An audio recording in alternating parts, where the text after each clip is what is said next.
New Scotland Yard is the headquarters of the Metropolitan Police and the base for many specialist crime units. Tucked away in a corner of the 5th floor is the Paedophile unit. It is a small team of 15 detectives and 6 civilians, but it is the biggest paedophile unit in Europe. For the first time ever, the Metropolitan Police have granted unlimited access for television cameras to follow every activity of the unit. So you've got 2 victims identified. A BBC team has been filming for 2 years. My name's Kevin Green. I'm a DC from the paedophile unit based at the Yard. I wonder if you can bear with me. We're making inquiries into a vehicle which we believe may be concerned in possible run-up to child abduction, if I can put it that way. He wants to abduct a child. So, of course, if Dad's living there, I want to know where he's going. While manhunts like the search for the killer of Sarah Payne attract overwhelming press coverage, the everyday work of hunting Britain's estimated 200,000 paedophiles attracts little attention. You're in. Please! Please, please! The unit sees so much material, they use a warehouse in a secret location to store it. Every year, they confiscate over 10,000 videos. These have to be catalogued by a civilian forensic team who work full-time checking every tape for indecent images of children. If child pornography is hidden on a computer, the unit's experts will find it. A single computer will often have thousands of indecent images. That's lovely. Thank you. I'll get back to you. Thank you. All right. Computers and the internet have massively increased the production and distribution of child pornography. There's a misunderstanding of what pictures of child pornography, pictures of children are all about. When you think about it, every time they look at a picture of a child being raped, somebody's going to jail for life for that if we find out who's doing it. And yet somehow, because it's in a photograph, the fact it's real tends to get lost sometimes. And every time, every picture we see, every time we see as a computer, we could have 100,000 pictures of children. And 100,000 instances of rape. Certainly one of them, I think, he sexually abused when she was 6, but she's gone on to... The detectives who come to the unit have experience of other areas of crime, including drugs, robbery and murder. But they all believe that hunting paedophiles is a very special kind of police work. Difficult job to do, but I don't think I'll swap it. I'm not saying other crimes are not as serious, because they are serious. You know, robbery is a serious crime. All sorts of violent crimes are nasty and have a horrendous impact on the victim.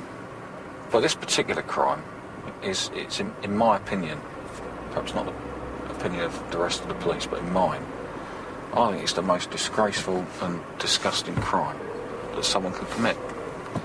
This sort of act against a child, and it's what I've chosen to investigate. Well, I certainly wouldn't have a young I know there are people in the office, everyone in the office, if I saw a particularly bit of disturbing piece of footage, I could actually say, look, just go and have a look at this and share that with them. So you're not on your own, you've got to... but it's the job, it's part of the job. It comes as... It's an integral part of working on the paedophile unit. You will see children being raped, buggered, abused in all manner of ways, and it's part of the job. And if I'm as vulnerable as the next person. Nothing can prepare anybody for watching a child being abused on video or on the internet, whatever it is. Nothing can ever prepare you for that, because it's just awful. But having said that, you look at the good side of things from the point of view of job satisfaction, that you're helping the kids, that you're making, even if they're only in prison for a short while, you're making the streets a bit safer for kids. If you take all the positive things out of it, then it helps a lot, and that's the way I cope.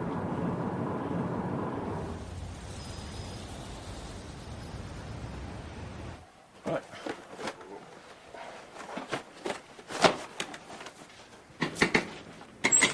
Just as the camera crew arrived, the unit had raided the home of a suspected paedophile and seized a huge collection of child pornography. Keith Romig, 55, single and unemployed, was previously unknown to the police, but he had indecent material in the form of photographs, video, Super 8 film and drawings. His collection was hidden in specially built secret compartments and behind false walls in almost every room in the house. Secret filming of children in playgrounds and in parks was a small part of the material seized from Romig's home. What started as a routine search became a huge investigation. Operation Doorknock was to uncover a network of paedophiles who had been operating for over 30 years. Among the thousands of pornographic images of children found in Romig's house was the passport of another man, Julian Levine. There were also many pictures of him with young girls. Levine was already known to the police for a previous conviction for indecent assault on children. The paedophile unit decided that Julian Levine was worth a visit.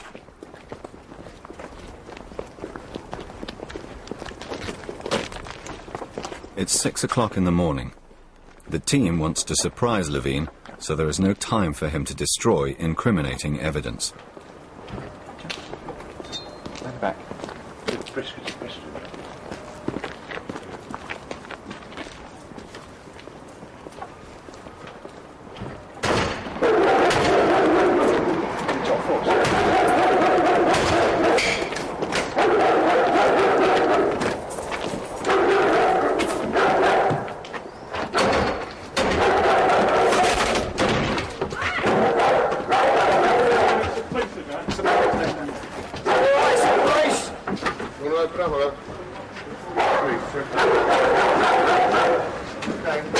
Okay, as you probably saw, we're just getting access to the premises. There's just one man on the premises who we believe to be there. We're just carrying out some formal inspections at the moment, and shortly the search team will arrive and search the premises will commence. The Pulsar team cannot be identified, as much of their work is anti-terrorist. They will often spend a whole day searching a one-bedroom flat using specialized equipment.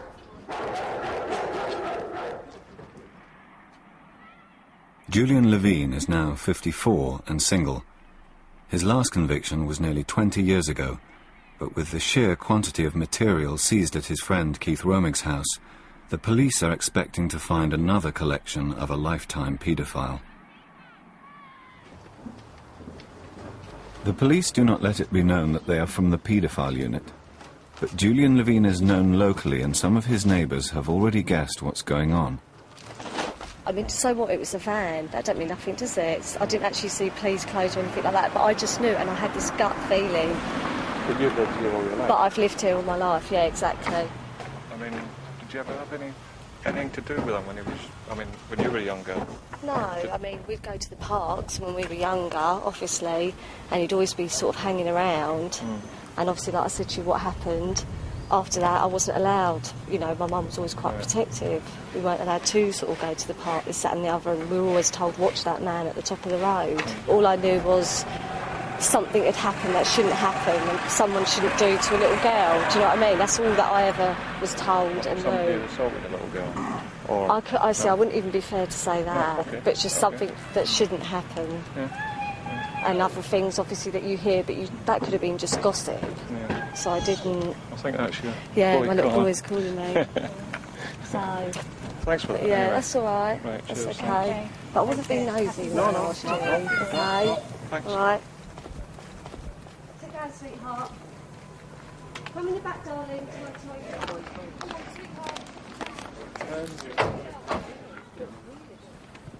The search reveals very deliberate attempts to hide evidence. Like Romig, Julian Levine has made ingenious storage compartments with skirting boards on hinges. There is also a false wall concealing a small empty room, but it seems that Levine expected the raid and has removed most of his collection. We've got the hidey holes here. Have you? They're empty. You've got hidey holes, but they're empty. It's like a skirting board is hinged so it comes up, so you could just slide something in quick.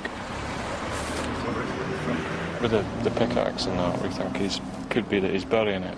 She says he's going out daily. Yeah. Yeah, okay. With stuff in boxes. Yeah. But I can't imagine him putting boxes of stuff in a trench. No, but you... Something like what? But they go through a tip and get rid of bags. stuff. Yeah. Yeah, well, the guy's using Tupperware boxes. Black plastic bags. You don't know what's inside the bags. No. The meticulous process of seizing and cataloguing potential evidence continues into the evening. Julian Levine refused to be filmed at the start of the day, but after 12 hours, he invites the camera crew into his house to make a statement. You've given permission for us to film you at your home, given us permission to come onto the premises. Yes. Do you agree to that? I do. OK, thanks. Now, can I just ask you what's going on here? Well, I would say that this is an insult to natural justice, and certainly to British justice, for a high-profile police and media circus to be camped outside my door for 12 hours since early this morning. And for what purpose? I've neither been charged or cautioned. This is purely, and in my opinion only, for public consumption, to convince the public, and especially my immediate neighbours, of something which has not had the benefit of any due legal process. At the end of this long traumatic day, which is now, where my home has been wrecked by what I would call state terrorism, usually reserved for the bomb squad, nothing illegal was taken from my premises, but I can't explain that to anyone here because no one will even listen to me. This has been for presentation either for the benefit of the BBC or for the Metropolitan Police, or both. I can't see why this couldn't have been dealt with in a discreet fashion. If this is justice, if this is British justice, it stinks, and I haven't even been charged or cautioned. Look what's going on out here. This has been going on for over 12 hours now. There's no one within a mile of here doesn't know what's been going on. What are these professional policemen here for, if they're not here to seek out the truth, the whole truth, and nothing but the truth, and overall justice? To protect children? Well, that's true, and I'm all for protecting children. How can any sane person approve of cruelty and abuse? But, does this serve justice? I doubt it. It's an insult to justice. It depraves justice, it drags it in the gutter. This could actually do a disservice to children by frightening local children here about something which may not even exist. And they might not be able to sleep properly in their beds at night now, within half a mile of here. How has that served them? It hasn't. There are children within a stone's throw of here who have been psychologically damaged today by what they've seen outside here, relentlessly, hour upon hour, damaged, abused children. So what you're saying is you care about children? Don't you? It doesn't matter whether I do, I'm asking you. I'm talking about justice. I'm not a cruel person. I don't believe anyone would claim that I've ever been cruel or unkind. That is a fact. No one's perfect, but I don't think anyone could claim that I am a cruel or unkind person to them. This is what British justice has come to in the 21st century. It's like a 16th century witch hunt. Presumption of innocence has gone out of the window. The first thing they look for is a scapegoat, and having found one, they'll do it. It used to be witch burning, it used to be witch dipping, it used to be McCarthyites hunting communists, Jews in Nazi Germany. Do you feel that you've been made a scapegoat? Look outside. What other possible interpretation is there? This could have been done discreetly. People could have come in my house, search team, close the doors, end of the day, draw the van up, load up whatever they need to do, and go away. But it's been parked out there, like a caravan, like a circus, for 15 hours now? So where's the justice? And where's the protection of children? They've frightened every child in this district now. For what reason? Were you supposed to be at work today? No, I'm unemployed.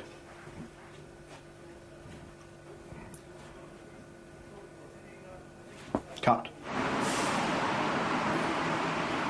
Most of the unit's officers are assigned to Operation Doorknock, searching Levine's flat, but a few remain behind at Scotland Yard for emergency calls.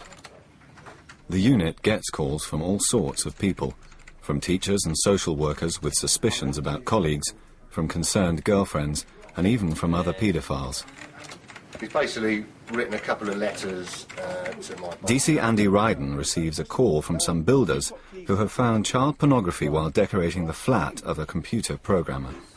Oh, listen, you're absolutely right. Now, what time is it now? Yeah, because what we'll do is get a search warrant for the address, which I'll have to go and do that pretty swiftly. And by the time we get up to Hampstead, Friday night traffic, nightmare. There's no point in you being delayed. I'll notify Hampstead Police to expect the keys. Honestly, really, you've really done the right thing. Leave this with me. I will ring you back and let you know what we intend to do. All right, give me 15 minutes or so. All right, thank you. Bye-bye, bye-bye. We're going to have to go and do this now.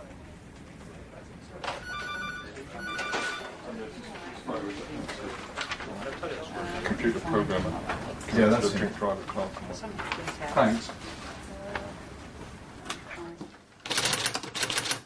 This search requires a warrant.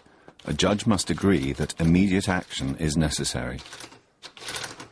Doesn't at the moment seem as though there are any children involved, any children at risk. It seems as though he's somebody who lives alone, access to the internet, has an interest in sexual activity with children by the sound of it. Just go along and see what he's got. Ruin his life. What we've got, I mean, I don't know, it's difficult to say, but computer programmer, if he's downloaded one film and it's been filmed onto a video cassette, which is what's alleged, he'll have more. His hard drives will probably be full of the stuff. Assuming that we find it, he'll be arrested.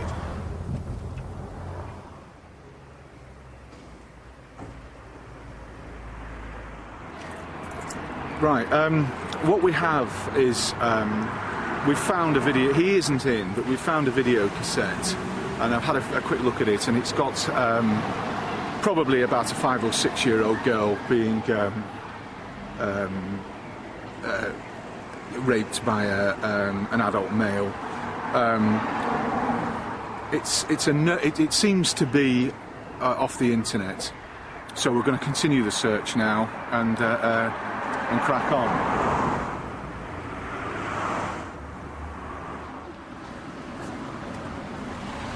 At Julian Levine's house, the search is drawing to a close. A small group of concerned neighbours has gathered.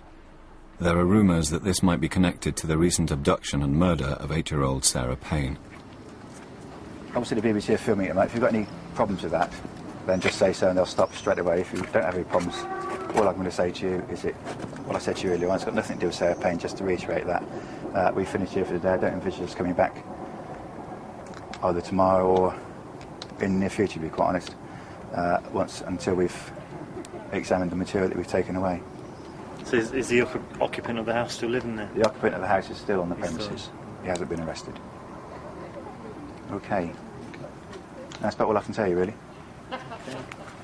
So you can get on with your gardening. Thanks, Alan. Okay. Thank you very much. Take care. Good night.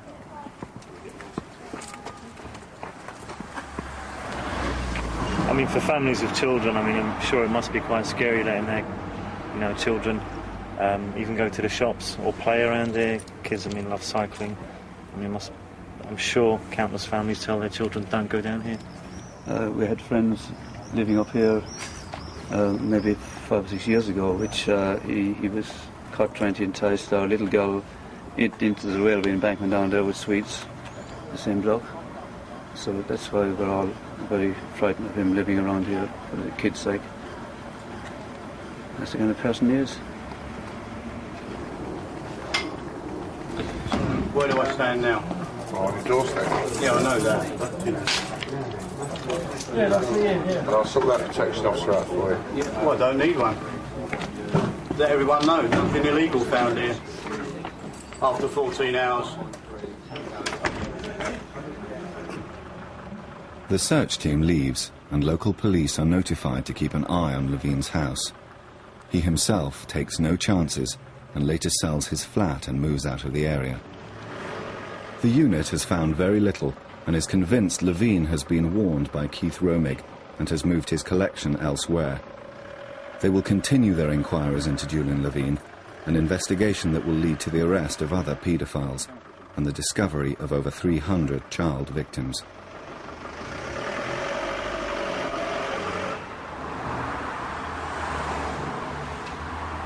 It is 11 o'clock and the computer programmer has returned from the pub. He is under arrest on suspicion of making indecent images of children and awaits a formal interview. Andy Ryden updates his boss at home. If the duty brief says I can't be here until midnight, then we'll just say we'll come back tomorrow. I'm not going to start doing interviews at midnight, 1 o'clock. But he's also... Yeah, that's right. Yeah, I've already said that's what might have to happen to him because of the lateness of the hour. All right then, boss. So yeah, very good, very pleased. As I say, it's a horrible piece of film. It really is, and I'm really pleased that those men took the trouble to ring us. Stephen Edwards is taken to his local police station where he is interviewed about the videotape, which graphically shows the rape of a 6-year-old girl by her father. You'll be interviewed again. Are you going to be released on bail? But is there anything you want to say? Just that, you know, I do have a normal sort of sex life with normal age girls. I'm quite happy with that. It's not something that I've ever even remotely considered that I would do. In a funny way, it actually does disgust me, but...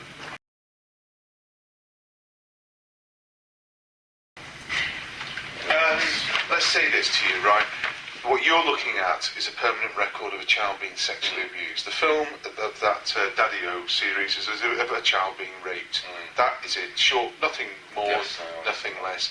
I mean, the only other thing I'd like to say is that because I never did distribute it or do anything other than look at it, and certainly didn't pay for it or anything like that. I didn't feel that I was contributing to that.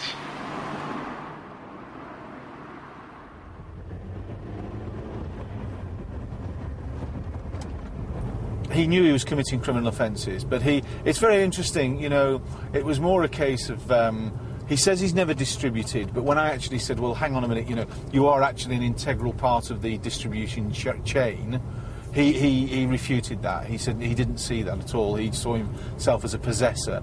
And no, I did try to explain that really it's basic sort of market forces, if you like. You know, without the consumer, you won't have the supplier. And without the consumer, in the case of child pornography, you won't have children being sexually abused. You won't have the material put on the internet. The offences for which he'd be charged, if it is indeed making these pictures, carries a 3-year prison sentence, a maximum of 3-year prison sentence. You know, he could go to prison. He could well go to prison. It is now 1 o'clock in the morning, and Andy Ryden is back at Scotland Yard. Whatever time a job finishes, the seized material must be locked up in the special evidence room in the paedophile unit.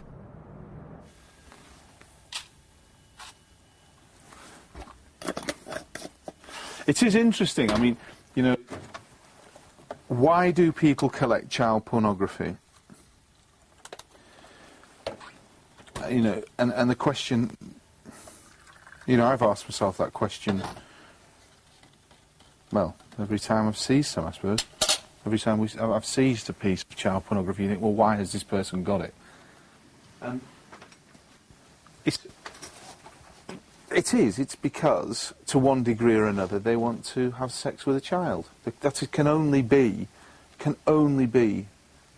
the logical conclusion. The thing is, I mean, you see, the people like Mr. Edwards, this is, I suppose, the satisfying thing, as well as it going really well, you know. The satisfying thing is, we now know of him. We, the police, we now know of him. We know he's there. We you know, whereas, you know, his sexual interest has remained hidden. It's the nature of the beast. You know, you do get paedophile rings, of course you do, and they do network, particularly with the advent of the internet. You know, they can do it anonymously, but they tend to be solitary. I mean, the first thing I said to him was, well, does your girlfriend know, when he was talking about whether he should tell his girlfriend. And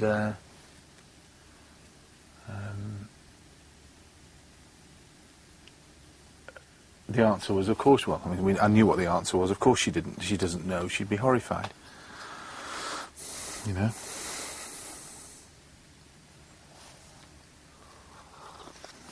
But, no, it's a good night.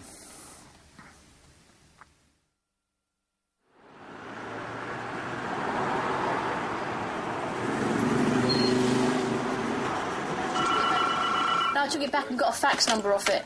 Serious crime book, can't I have. I've got it. I think I wrote it down on the statement for Mr. Collier, so I can dig that out and take it from there. His hair is very straggly. He's got a sort of a straggly stubble on his face. He's quite thin. He's very frail. No, not at all. No, he's very frail. Still active and still a severe danger, I think. Probably one of the most dangerous people I've ever met. Yeah, the little boy's willy was like all the way around. The length of the penis was red raw, the whole length of it. Yeah. Excellent. Thanks very much. Yeah, up and down, masturbating movement, and also the scrotum was severely red and bruised. He was 3 at the time. Yeah. The defence was that the boy had nappy rash. The thing is, though, to see the picture stick, you wouldn't say there's no way that could be nappy rash. I mean, I've got boys, I'm sure the jury had children as well, and if you get nappy rash, it goes not just around your penis and scrotum, it goes around your bottom and in the creases. Yeah. Operation Doorknock is expanding.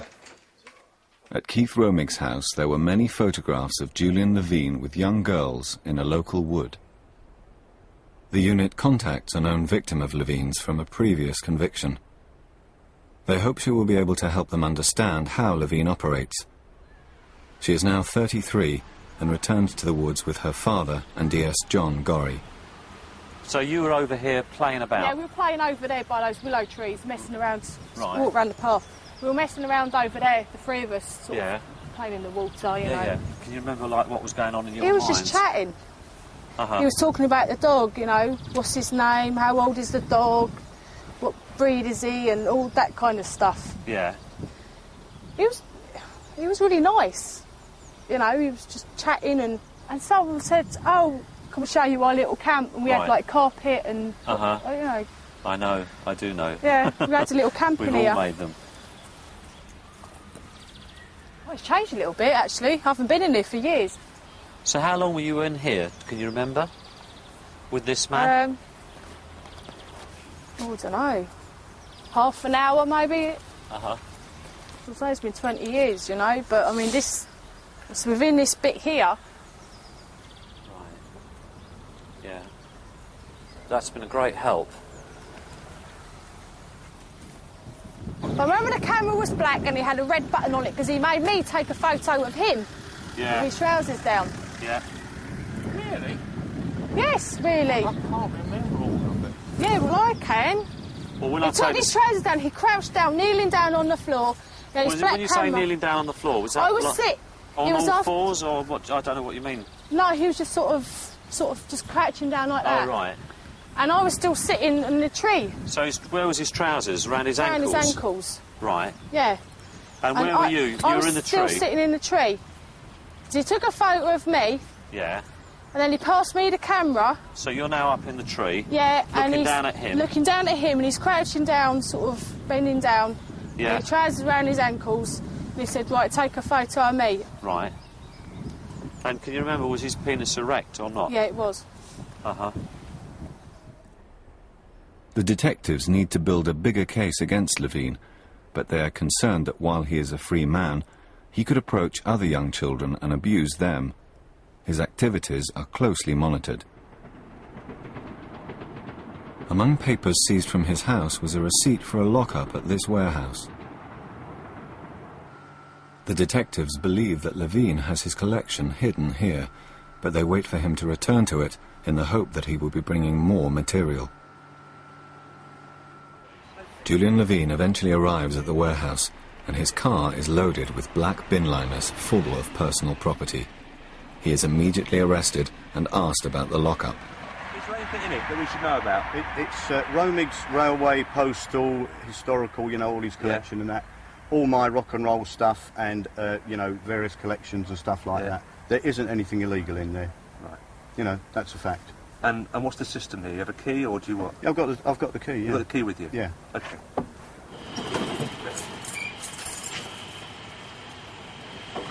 While Levine leads the officers to his store, the contents of his car are seized.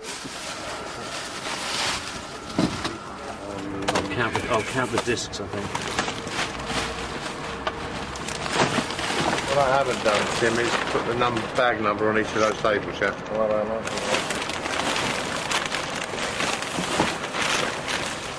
I've got a store which is about 15 foot long, 7 foot wide and 7 foot high, and is absolutely full. What I'd like to be able to do, if that's possible, is to put it into pallets. As usual, Levine is defiant in his belief that people like him are victims of public ignorance and persecution by the media. Yes, asked Bob Long to contact me about impartial and objective reporting. Why do 9-year-old boys assault grown women? It's an important question, isn't it? Media abused, robbed of their innocence. The other side. It's not around the other side. Scavengers. Parasites. Showbiz.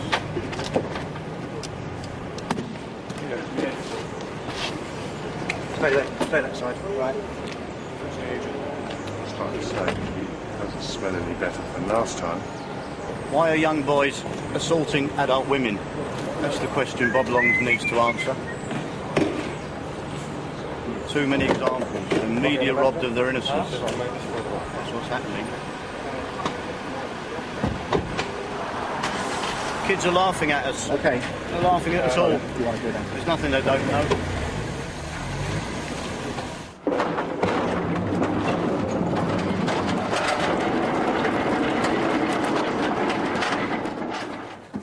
A quick look inside Levine's lockup seems to confirm his story that it is mostly Keith Romig's property. It is full of railway memorabilia and other collections, and at first sight, none of it appears to be illegal.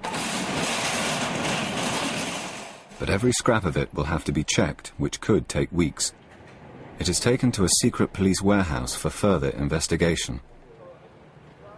The police can only hold Levine for a limited period. The detectives start checking the seized material early the next morning. The evidence from Levine's car is now at the Paedophile Unit headquarters at Scotland Yard. 6 o'clock in the morning. I can't all these early mornings. Hello, Dave. Boys. At the same time, detectives at the police warehouse search through the property taken from the lockup. Quite clearly some of the stuff comes from Romig's address. Like most paedophiles, he's obsessive about collecting things. Just about every one of them's got a collection of some sort. There's other photographs here.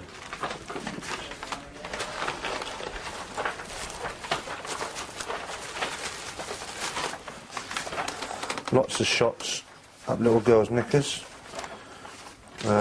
What I'll call sort of opportunist photographs. Yeah. Very explicit, some of these, of young girls being abused.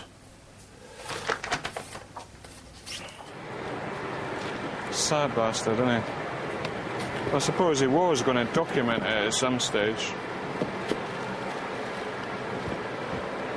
Mr. Romig doesn't have, and Mr. Levine, they don't have children themselves. If they want to abuse children, then they've got to be able to captivate them in some way. And things like this, Rupert annuals, collections of any sort, telephone cards, anything like that can interest a child. And if you can interest a child, then you can sometimes then distance that child from the parents, because in order to abuse that child, obviously you've got to create an environment where you can abuse them. And the easiest way to do that is to get them away from the parents at some stage. Well, I don't think young kids should be drawing stuff like that, personally.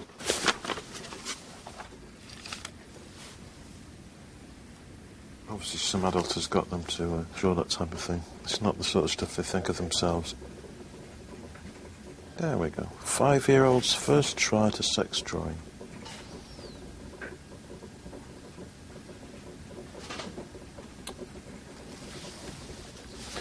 This is the way in which they groom the children, you know.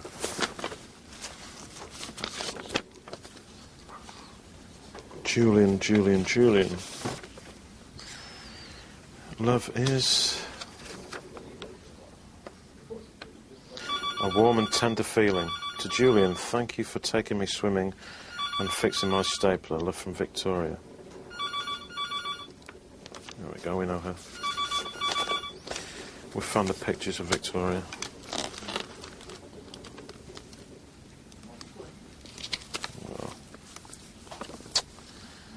Oh, look, he's kept those as a souvenir. He's disgusting. He is a really disgusting pervert.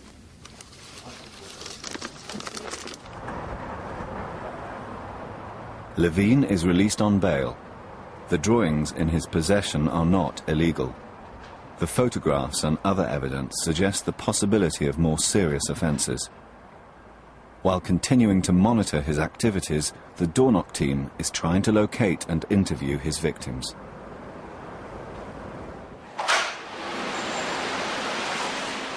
Stephen Edwards, the computer programmer whose child pornography was reported by his builders, is also on bail. He has since had to move out of his flat and now returns to a police station for a second formal interview. Closer investigation of his computer at Scotland Yard reveals a huge quantity of images depicting children being sexually abused. 9,209. Photos? Images, files. Christ. That's just on the disc? That's just on the disc. And that was created on the 31st of this year at 1945. The disc was? Yeah. So that's 9,000 just on the disc. There's another disc at the lab with it's different stuff. I mean, I had a real good look at it yesterday. There's loads of video on it.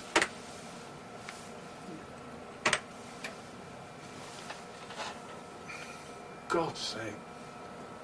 This is when sometimes my computer is. He'll go to prison.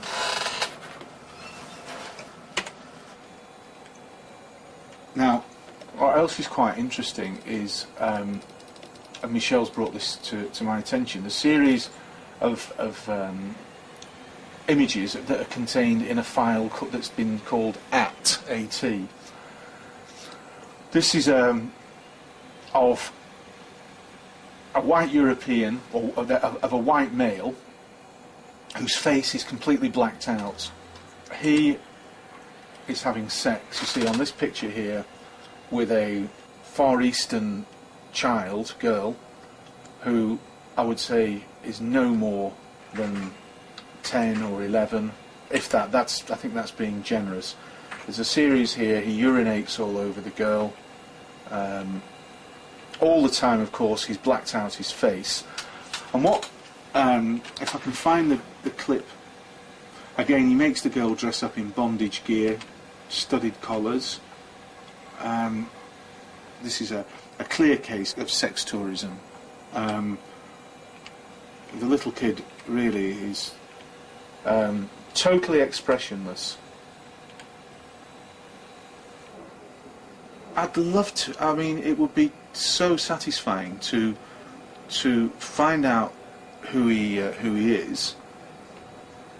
I mean, I'd say it could be anyone in the world, but let's assume he's a UK citizen, and it would be a major inquiry. I mean, here he is in let's say it's Thailand. I mean, I don't know. It could be another country, but there he is raping these children. You know, subjecting them to every type of sexual perversion imaginable, photographing it, trussing them up like chickens, and then, to compound matters even further, he then puts them all on the internet. Had we got a good shot of his face, then, well, I mean, I'd be at the front of the queue if you know, if ever we could find out who that guy was. The honest answer is there is very little that we can do, you know, very little. And I think you said, do I find it frustrating? I do. Immensely frustrating. A further search reveals small clues in some of the photographs. With help from Interpol, Andy Ryden continues to investigate the man in the pictures.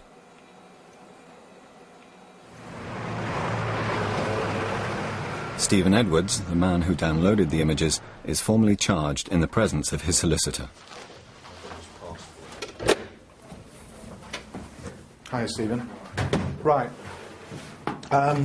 What I've got to do is just to go through the formalities now of arresting you and just explain. I know your lawyers told you, but right.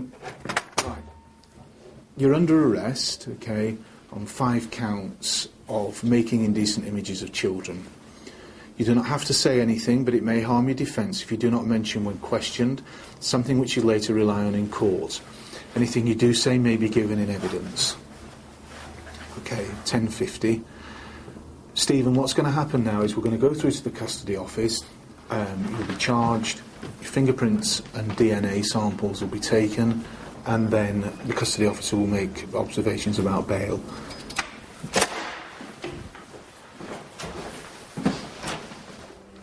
Okay, now, come round here.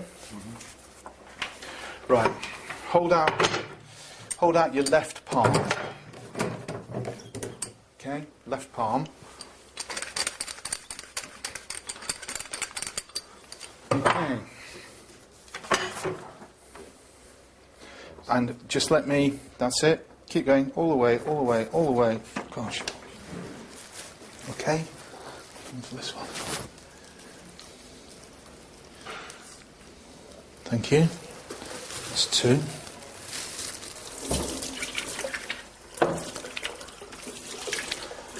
Okay, Stephen, that's it. Let's go and get you charged, and then we'll head for the hills. And I'll see you next Wednesday. Right, let's go through. Right, Mr. Edwards, you are charged with, on or before the 14th of July 2000, within the jurisdiction of the Central Criminal Court, you did make indecent photographs of children under the age of 16, namely approximately 1,236 images contained on a Sony laptop computer, referred to as Exhibit 1H5. In addition, you were charged with, on or before the 14th of July 2000, within the jurisdiction of the Central Criminal Court, you did make indecent photographs of children under the age of 16, namely approximately 8,744 images contained on a CD-ROM, referred to as Exhibit MP1. This is contrary to Section 1.1 of the Protection of Children Act 1978. Thank you. Right, you are free to go. Just make sure you attend court next Wednesday. I'll show you out and come back and get my briefcase and all that. Come on.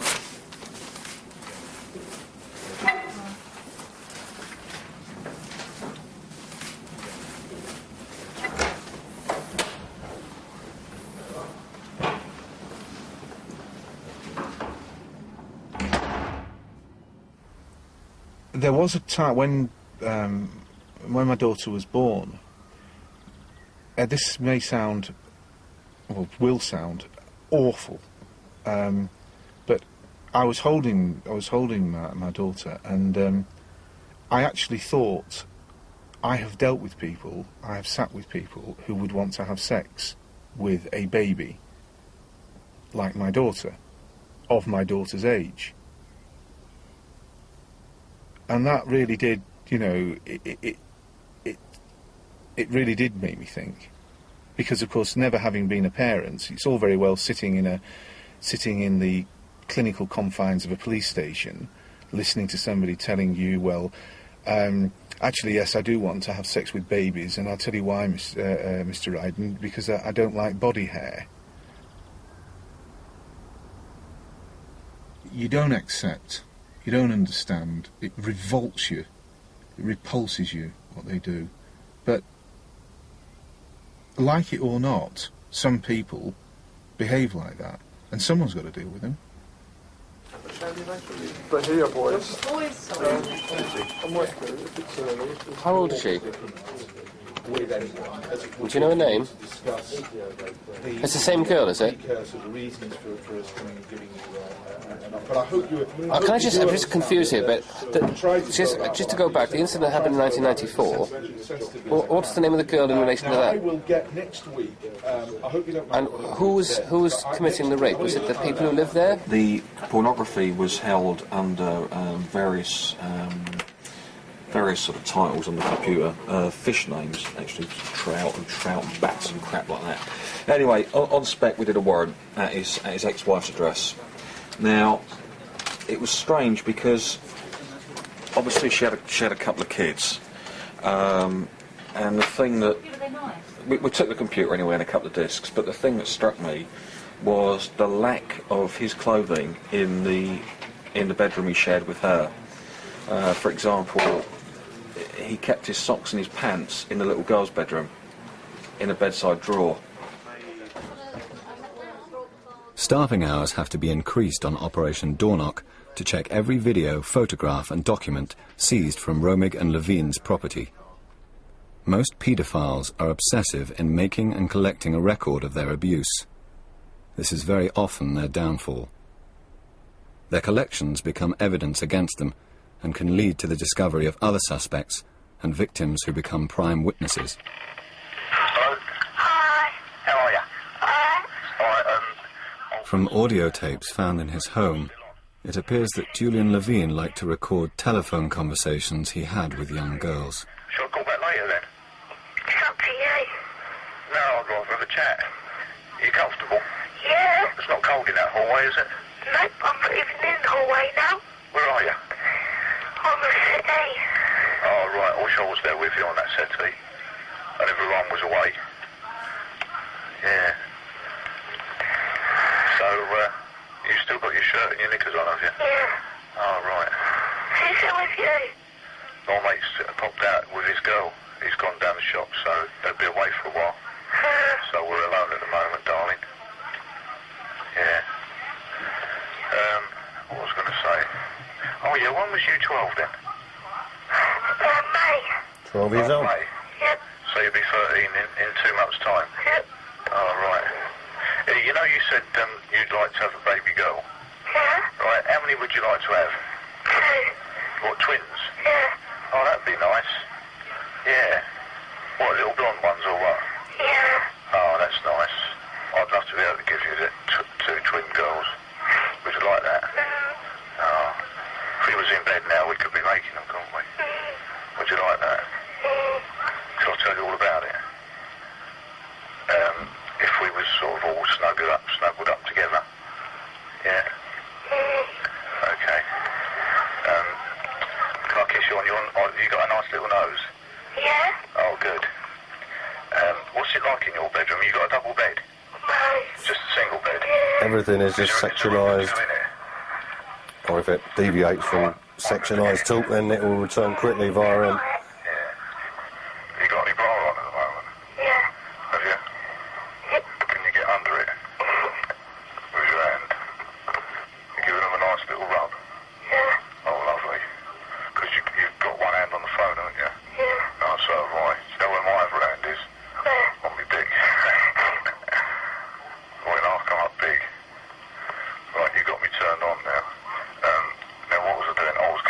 He's turned himself on, hasn't he? Squeeze, right? Give him a nice squeeze. Yeah. You think you'll be able to suck my dick? Yeah. Cool. Have you ever done that, Emma? No. Oh, I'd love you to try it. Oh, it'd be lovely. And you've got a nice soft mouth, haven't you? I think you're going to make me come. Can I come in your mouth? Yeah. All right. Coming out. It's all like milk coming out, all right? Yeah. All my seed. Yeah. Oh, that's nice, Emma. Yeah. Oh, that feels nice. Oh, Emma, thanks very much. Oh, I love you.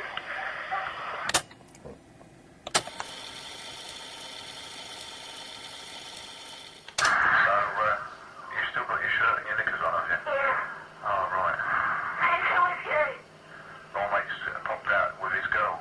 He's gone down the shop, so they'll be away for a while. So we're alone at the moment, darling. Yeah. What was I going to say? Oh, yeah, when was you 12 then? May. Last May? Yeah. So you'll be 13 in 2 months' time? Yeah. Oh.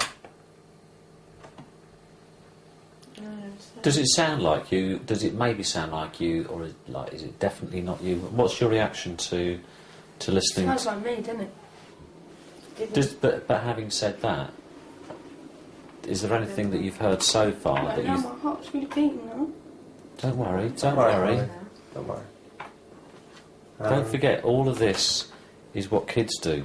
It sounds like me. But it's what kids do, isn't it? It's games you play. You've said yourself, you do wild things, you do silly things, and that's what kids do, don't they? Yeah? All kids do. So it's nothing to worry about, because that's what happens. Yeah? So don't worry, first of all. If you want to cry, have a cry. Don't worry about it. Don't think, I'm holding back because my sister here and you've got 2 policemen sitting here. If you want to cry, darling, have a cry. As I say, I might have a cry, if you have a cry. Yeah. Right.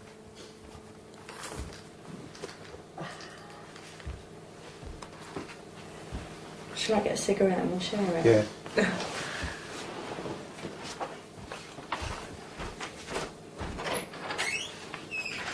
But don't worry, it's nothing that you've done is wrong. Yeah? Don't, because what happens is you're looking at it through the eyes of, how old are you, 22? 23. 23. So you're looking at it through the eyes of a 23-year-old. What you've got to bear in mind is that this is some years old, and it's from way back then. Yeah? And this is what kids do. Lots of silly things on the road to discovery, don't they? Mm. So don't worry. Yeah. Obviously, this whole investigation, I just keep thinking to myself, I mean, this may have no relevancy at all with this going on, or we may not have been in touch, it could have just been pure telephone conversations. But there's the whole sexual idea. It's quite personal, really, but she's had a little boy. You're gay now, aren't you? I'm gay now. And I absolutely hate sex, and I keep racking my brains thinking why. And I had a chat with my mum. Obviously, I don't like to talk about it too much, but I think if you're abused, you know about it. But are you too traumatised sometimes where you just block it out? Forget. Yeah. I'm sorry I missed that, but coming at the end of it, I accept what you're saying. I'm not saying that this Emma's been abused at all. Yeah, that's what I'm saying. That's what I'm, So sadly, unfortunately, I say unfortunately, it's the nature of the work that we do. And sadly, we see lots and lots and lots of victims, and it has a very strong impact on. That's what I've been thinking many of them, and it manifests itself in so many different ways.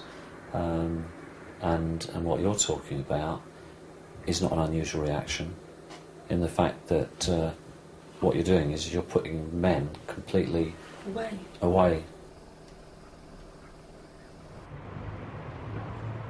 There were no further allegations against Levine from the victims of the telephone calls.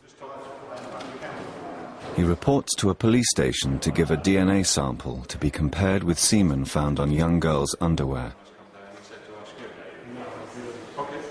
Levine continues his one-man campaign against what he calls the cowardly tabloid media.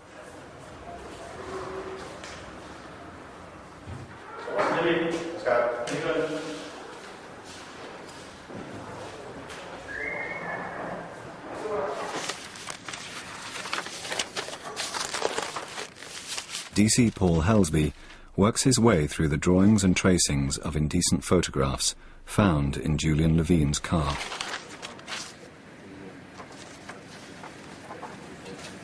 That's an example there. It shows a young girl with a man. It says, "Do you want to fuck me, mister? I'm only 10.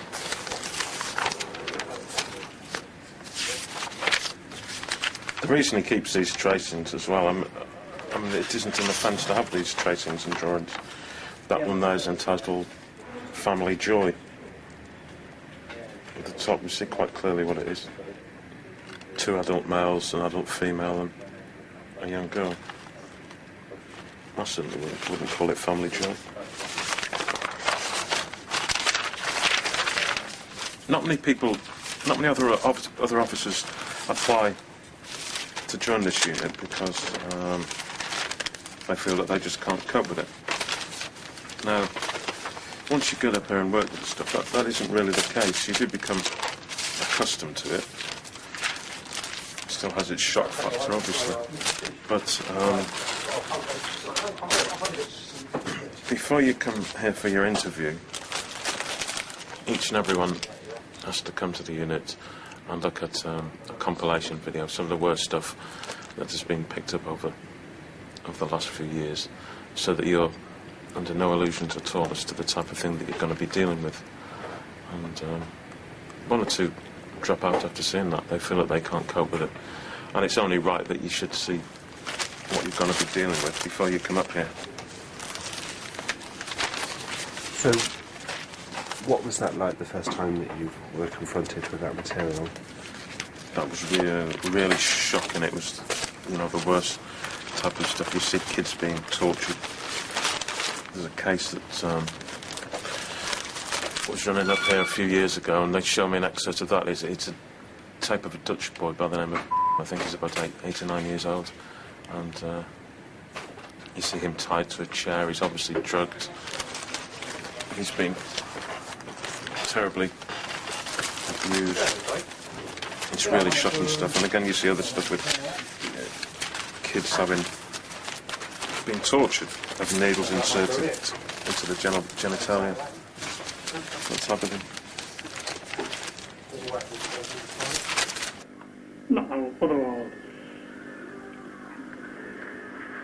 A video seized by customs has been handed over to the unit. The man behind the camera is Wilfred Thelman. He has previous convictions for child abuse. DC's Dave Page and Kevin Green go to his former address to check if this is where the video was filmed. They need to find the children to make sure that they are not victims of more serious abuse. Not many people are around, but they find a neighbour at home. There's obviously a fair few kids here in the street, is there? There's a lot of kids down here, yeah. Well, a lot of them come, there's a big council estate up the back, and they use this alley to cut through. Because you get quite a bit of stuff, you know, fences kicked in and windows broke every now and then, like. That girl there? That's in the back garden number. No, I don't know. I mean, my wife would probably be better test, but she's at work at the moment. So I'm in the Merchant Navy, so I'm away for quite a long spells at the time. Oh, down there, then. Is it outside your alleyway? That's my wife's old car. Yeah. Yeah. When did you sell that? That's at least 18 months ago, that is. Right. Oh, I recognise that girl with the blonde hair, that young girl. So your wife's lived here 3 years? Yeah. So she's no more than 3 years old then? It can't be, no, it can't be, no, certainly not. The detectives now know they have the right place and roughly when the video was made. Later they are able to talk to the parents of the children. Right, the position is that Mum and Dad were there. Mum has identified it as her daughter. She said it's about 3 years ago, when she was about 11. Obviously quite horrified that someone's done it. She said, I've heard about all this on the TV and that, and I never thought it ever happened to us. So, what I'm trying to propose is that we put the taking of that picture up to a court to to try and get him prosecuted for taking a decent photograph. Whether it will ever go through, I don't know, but if you don't try, you don't get. But, I mean, that mother there, she's just completely horrified by the fact that someone could do it, so...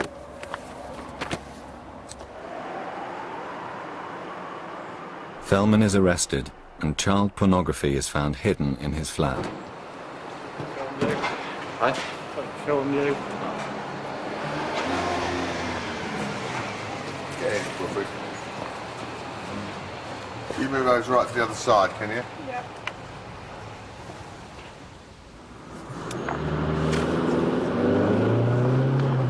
He is taken to a police station to be interviewed, and is charged with possession of indecent images of children and the making of the video. It is up to the custody sergeant to decide if he can be released on bail. Mr. Feldman, I'm going to object to granting you bail. We're going to court tomorrow morning at Portofino Road Magistrates. The reasons why I'm objecting to bail is that the officers have informed me that you know some of the witnesses in this matter, and I fear that if released you may interfere with them. Also, the fact is that this is a very serious matter for which you could receive a custodial sentence.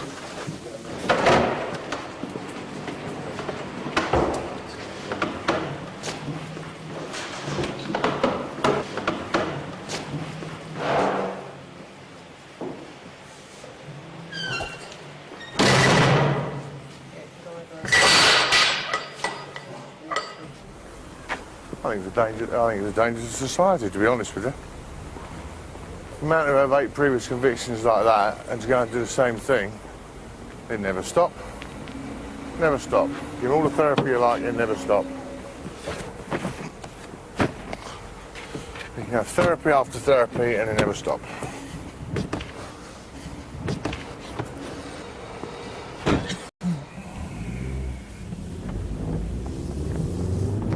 I think he is a complete and utter pervert. There is no way he is not a danger to society, having been convicted of 8 previous offences of the same nature. He served a short term of imprisonment and it did him absolutely no good whatsoever. Maybe a longer term of imprisonment might just help him. He's had treatment in the past that did him no good whatsoever.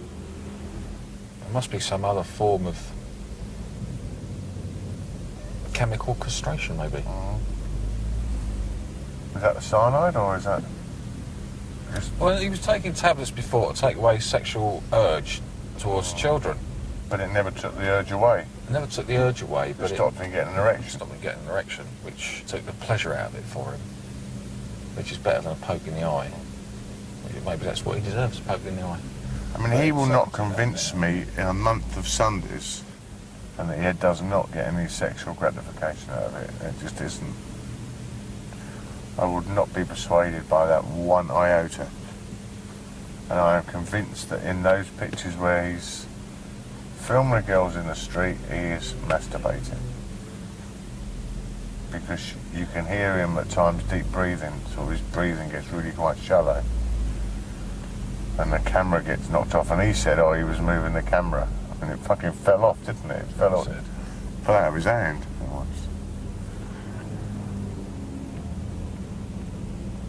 It'd be interesting. I mean, if he goes not guilty, he's got a chance of getting off the taking. But that comes down to my bit, that I really believe very strongly that you've got to accept what's in his mind when he's doing it. Let's say a magistrate or his defence solicitor didn't find them offensive. I would ask a question. If it was your daughter in that picture, would you then find it offensive? And I bet you if they were absolutely 100% honest, they would find that offensive. And it comes down to the same thing, not in my backyard. If it's not my kid, so what, possibly, you know, that sort of thing. I mean, those 2 mothers we spoke to were absolutely horrified that someone could do that. And I feel I owe it to them to try and get him prosecuted for it.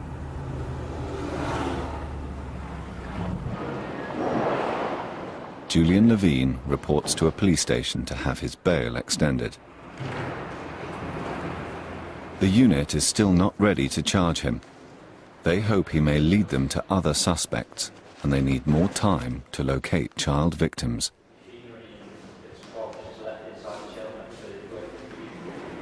Good morning. I'm a bit confused by this communication I got this morning. I run my solicitor. Yeah. And, you know, with the to and fro of the phone calls. So sorry, can you... I can't see your face. I have to make sure that the right person is here answering their bell. Tis I. I still can't see you. You can't. OK. For the benefit of the camera. Right. Good morning, Mr. Levine. Morning. I don't know why they sent that to you, because it wasn't meant to be sent to you, because you were required to come in here and sign this. Well, that's why I'm here, yeah. Right. So if you just sign here. Thanks very much. I don't think you'll find anyone who ever said I threatened them, per se. I never said that at all either. Tim. Where did I go with this? It's all right.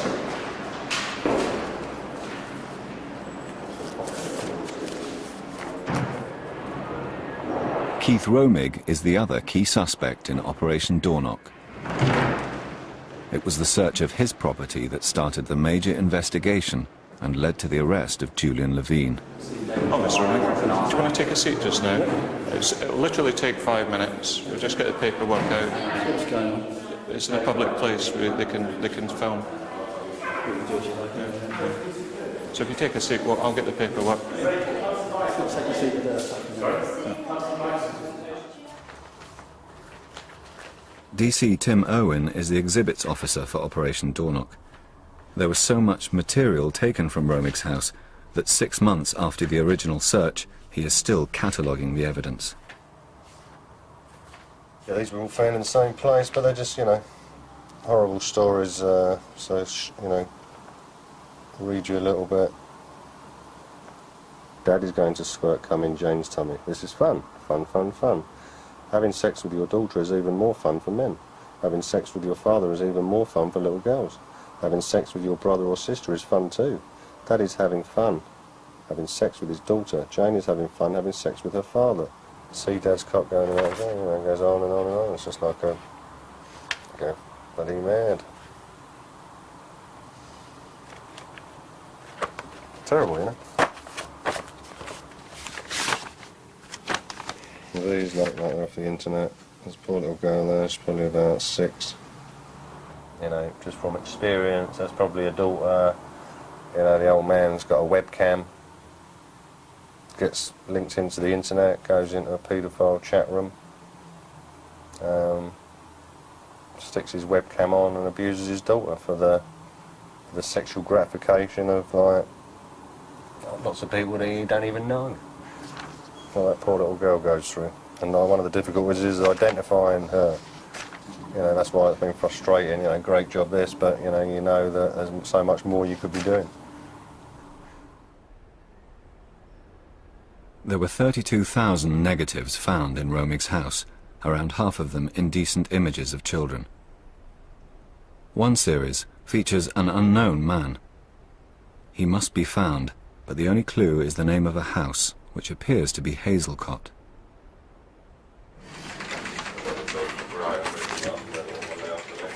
The Operation Doorknock team sends photographs of the house to every police force in the country in the hope that a local policeman will recognize it. After several false leads, they receive a promising identification of the street, but they do not know for sure if it is the right house, or if the suspect is still living there.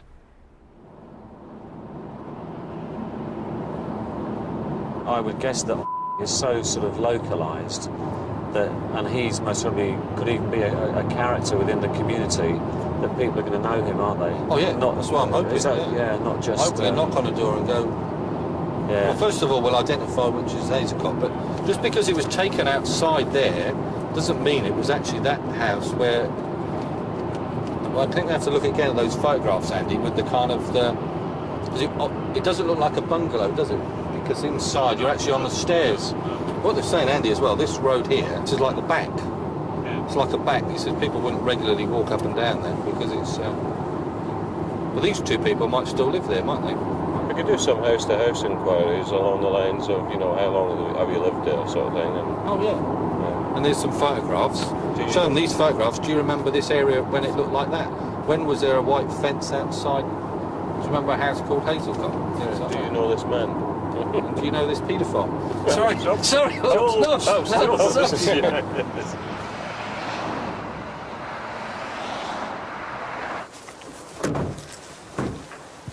When an investigation takes the paedophile unit outside the London area, they work together with the local police. Obviously, it's in one shot. I think the photos of the partners have been taken. 23. 21 was what they did. This is where the boy was taken. That's here. Governor. That's 21.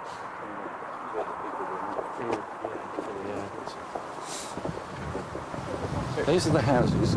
This is the lower... No, this is the one here. There it is. That's the house. Yeah. You got those pictures? Yeah. That is it. Because they said the white gate had gone, but it's actually still there. Yeah. What's that? It is. That's brilliant. But where's the signpost? There's a post there. It used to be on. Look. The post is still there. Look, John, the post is still there. Yeah, look, see? Yeah. I actually think this is it, Andy. That's all right. Nothing to worry about. So what are you doing? We conducted some inquiries in the area. So which number do you live at? Is it 17. 17. Is this which is the best way to come over? We come and see you later. Is it from the front? From the front, number 17. Okay, lovely. Okay. Thanks ever so much. Cheers, bye. We're very interested in the house opposite you at the back. The bungalow. The bungalow. Do you ever remember it having a name? I don't, but my Liz might recollect on that. I think it won't have a name. So like Hazelcott. I've got a photograph here. Do you recognise that chap? That's Mr. Mellis who lives there now. Is it? Thanks. Yes, he lives there now? He lives there now, yes, he lives on his own. Okay, I won't... How old is Mr. Mellis, roughly? Mr. Mellis is a year older than I am. He's 78, I'm 77. 78. And is he in good health? No. No, he's in poor health. Will his condition be such that he'd have, like, local authority home help, or he's self-sufficient? No, he doesn't have any home help, no. All right, so he's self-sufficient. Sorry, could I just... Oh, sorry, yeah, no. What did you say? And I'll get the tables What did you say? If you could put that on the table there, then I'll go around. I wondered if you could, lady, remembered when... Do you ever remember the house opposite having a name? This gentleman showed me a photograph called Hazelcott. Mr. Mellis put that name out because he was... Oh, Hazel somebody or other. Used to be known as the English Shirley Temple. Oh, that I remember, yes. And Someone said this before. Yeah. he was something to do with a fan club for her. The Shirley Temple. Oh, she was the English Shirley Temple. The English Shirley Temple. Yeah. Yes, yes. Oh, God. That's right, That's good. I remember. Hazelcott, but I can't. It was a little wooden sign with a little girl dancing. A photograph of it. Yeah. Yes, yes. Yes, because I remember him telling Mum about it, and she told me I see. that he was a member of this fan club.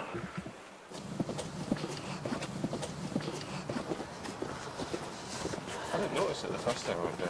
There's just a little alleyway just where the goes to. The curtains are still shut.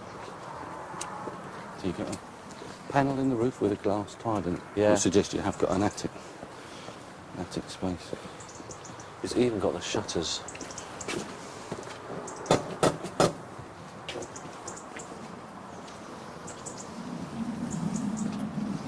He's a bloke in the photograph.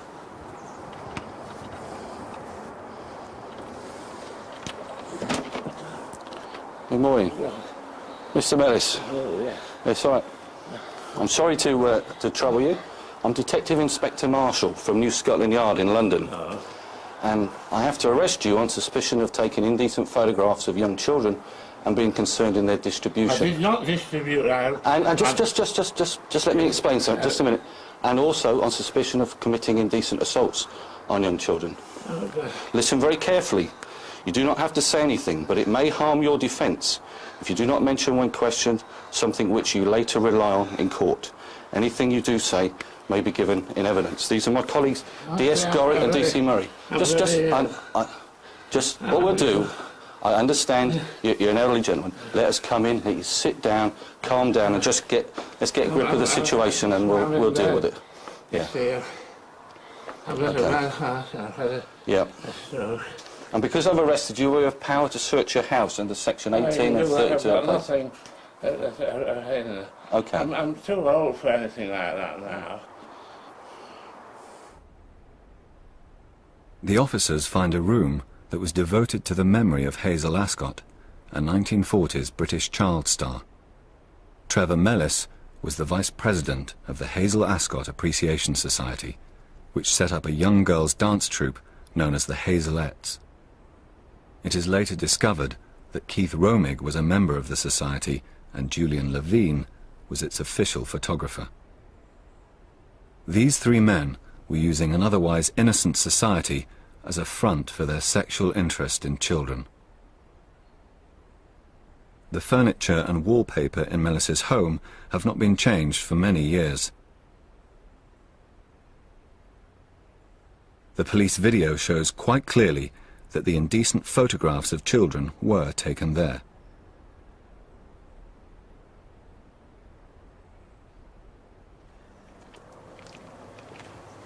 Don't want any bloody pictures taken. And you had this since I'm 80 years old. What?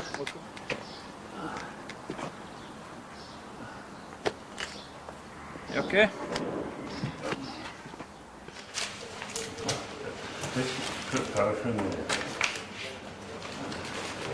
Everybody gets treated the same, Trevor. Pardon? Everybody gets treated the same, Trevor.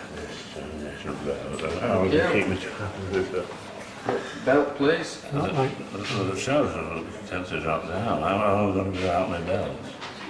Well, we don't need to be walking that, do we we? need your Take belt. your belt off it, Rose. Let's see who is over. Not These with that. are loose fitting trousers. Yeah. No, they're not too bad then. They'll drop down, I know they do. But you want me, don't you? Just put everything on the counter and we'll give you it back as appropriate. Can I have your watch as well, please, Trevor? Now, why do you want the watch? Protection of your property. And no allegations against us. Oh, I see what you mean. Okay? Right, walk that way, Trevor. Take a bit of paper. You're taking it down.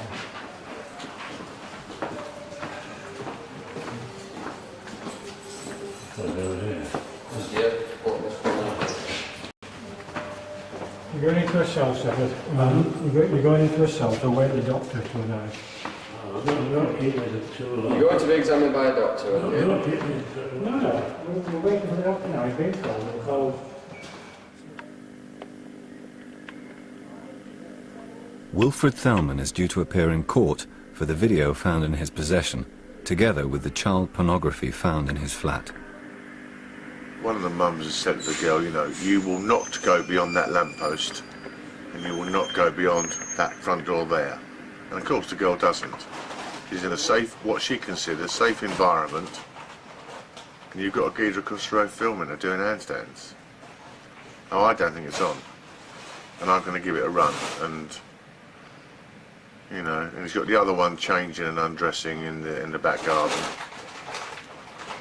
And I'm going to put the two statements of the mothers in with it to say, you know, this is just not on.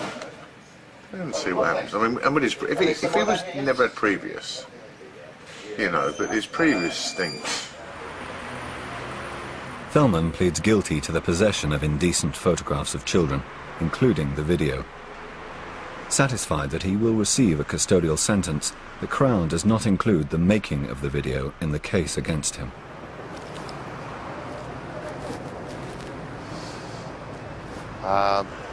What he's basically got on the 5 counts of possession is 12 months imprisonment on each to run concurrently, so he does 12 months imprisonment. I think the sentence is pitiful. The judge is known to be a soft sentencer. Some are hard sentences, some are soft sentences. The judge is obviously looking that he should have some form of treatment. I don't quite know where he's going to get that now, because once he's finished his term of imprisonment, he could go anywhere. He could fail to register, for all I know, and just go anywhere he likes.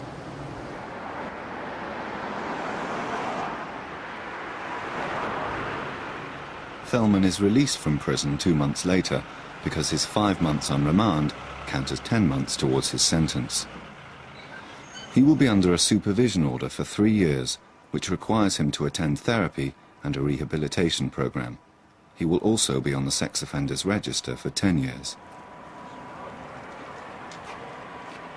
People like Thelman are released into the community under conditions that involve multi-agency panels formed to monitor the whereabouts and activities of paedophiles on the register. The purpose is to ensure the safety of the community as well as the paedophiles.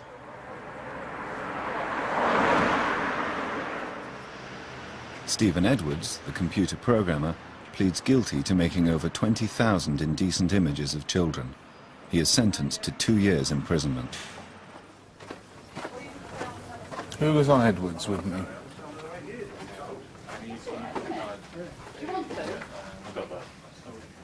Who came to Hampstead with us to do that blow at Edwards? Did you come? Hampstead? No, it was Hilsey. It was Hilsey. Tim, you were there, weren't you? That fellow in Hampstead, the builders found the video. Yeah, he got 2 years this morning. What judge was it? Connor. Where was it? Middlesex. It was at Hampstead. Did you know? No, not in Deptford, in Hampstead. He had 20,000 photos. Yeah. Previous convictions? No previous convictions. That time we started getting a few results where they're going away as opposed to 2-year conditional discharge. Is that what you had that, didn't you? Well, yeah. Well, not quite that amount of pictures, but I mean, you know, there's no consistency, you know. Good. Was it the same judge that let the other fellow off? No, this was another judge. 2 years and extended licence when he comes out.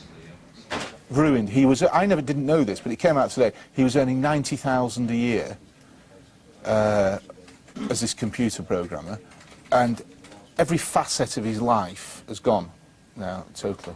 He's in the pokey now. He is indeed. He's fallen from a great height, isn't he? Teaching, wasn't it? How many charges was that? 5, 20,000 pictures. So all in all, it's worked out, I think, pretty well. But we still don't know who the abuser of this girl in chains is. This little 3-year-old, or however old, I mean, I'm looking at her now, and I'm not even sure if she is 3. But we still don't know who he is. And I'd love to know. I would love to know.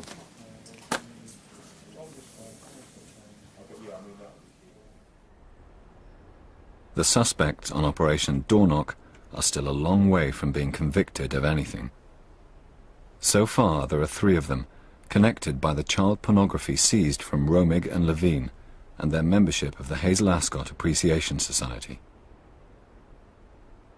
A document entitled The Hobby, written by Levine, is found in one of the boxes from his lockup. It's a do's and don'ts advice list for budding paedophiles. The hobby, this is the expression that they used to describe child abuse, and it comprises of a 2-page manuscript list and 2 flowcharts. Pretty sick, really, because they describe everything as the hobby, and what they're talking about is child abuse. It allows them to talk about it quite openly. And the first one, it says, do enjoy the hobby and be proud to enjoy it. What can you say about that, really? I mean, the fact that they are and don't see child abuse as anything wrong, and they enjoy what they're doing. Do talk to the hobby at every opportunity. First chat it up, make love to their minds. Well, by calling the child the hobby, not only can they talk about it freely and the child, but they depersonalise the child to an it, a piece of property that they can do with what they want. The best hobby results from the lack of any other pressure, 100% attention to the subject. Again, emphasising the fact that this is a career for them. This is their whole life is dedicated towards child abuse.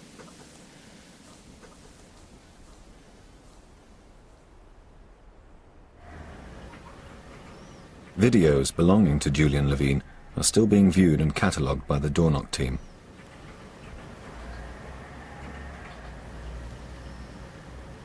Have we had that one before, Carl?